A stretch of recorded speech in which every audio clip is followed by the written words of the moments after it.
For today's video ay magluluto na naman tayo ng masarap na merienda, siksik at fluffy na pwedeng pang negosyo. This time ay ube flavor naman ang gagawin natin.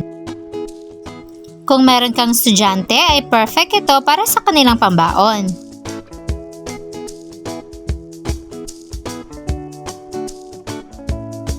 Sa pagluluto naman ay napakadali lang. Sisimulan lang natin yan sa pag-slice ng ating cheese. Yung ganitong kalalaking slice ay pwede na.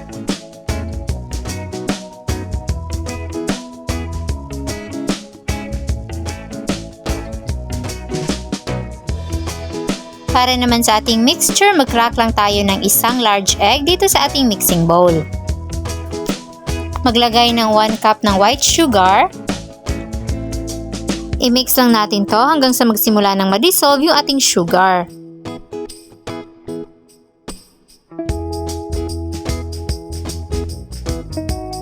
Then maglalagay tayo dyan ng 1.5 cup ng milk, pwedeng fresh milk or evaporated milk. 2 cups ng all-purpose flour. Sa paglalagay, kailangan natin itong i-sift para mawala yung mga buo-buo.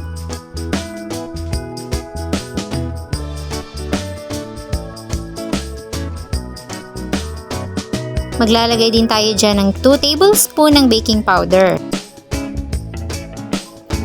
Then i-mix lang natin yung ating mga ingredients hanggang sa maging smooth na yung kanyang texture.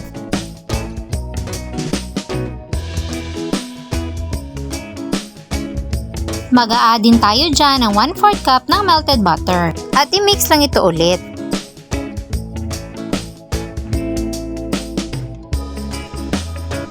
At dahil ube flavor nga yung ating gagawin for today, gagamit tayo dyan ng ube flavor na food coloring.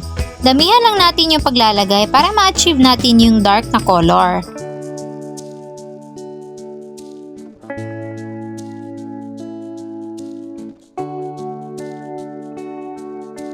At dahil meron niyang mga lumps na hindi talaga nadi-dissolve, kailangan natin niyang i-strain.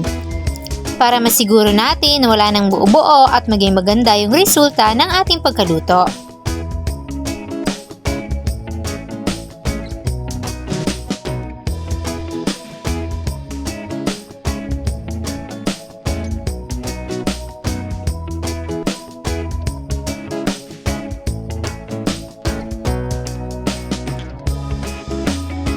Para mas madali yung pagbuhos natin sa molder, pwede natin siyang i-transfer sa mga measuring cup.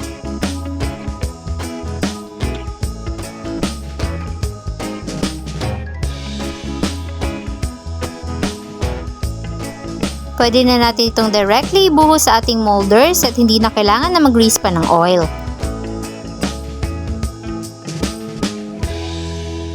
At this point ay ilalagay na natin yung ating na-slice na cheese. Magpakulo din kayo ng tubig in advance bago nyo ito isalang. I-steam lang ito sa medium heat sa loob ng 7 to 8 minutes. After 8 minutes, ay poke natin ng toothpick to check if luto na. At kung malinis ang toothpick, ibig sabihin ay luto na nga yung ating pangmerienda.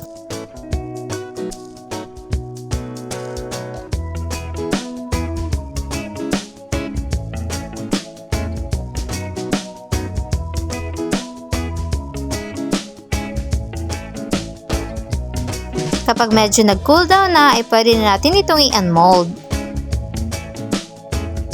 Sana ay nagustuhan niyo ang ating merienda serye for today. Enjoy!